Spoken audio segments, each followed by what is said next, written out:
रही। कल सुबह जैसे ही हाथ में लिया अखबार, खबर पड़ी कि बेला फुसलाकर एक महिला पर कई साल तक हुआ अत्याचार।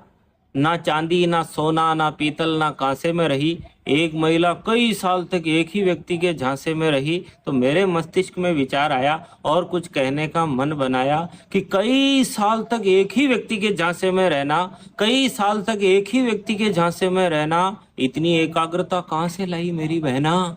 तरह तरह के तथाकथित अत्याचार सहती हो, सौंदर्य, पैसा, प्रॉपर्टी, रुतबा, इस झांसे में ऐसा क्या है जो तुम इस झांसे में जाने के लिए तैयार रहती हो।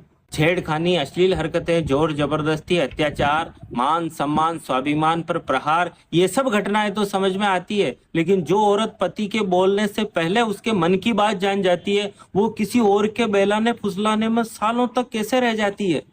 एक विचार ये भी भेजे में भंडाया कि इतने साल तक बेलाने फुसलाने की सेवाएं लेने के बाद ये पुलिस स्टेशन जाने का विचार कैसे आया।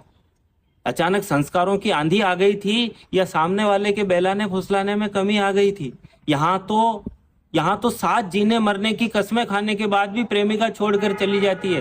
रोज रोज नखरे उठाने के बाद भी घरवाली गुर्राती है। और आदमी जिसके साथ साथ फेरे लिए उससे तो जिंदगी भर डरता है। फिर ये बेलाना फुसलाना ऐसी कौन सी कला है जिसके दम पर इतनी बड़ी बड़ी सफलताएं प्राप्त करता है, जिसकी चारों दिशाओं में महिमा अपरंपार है।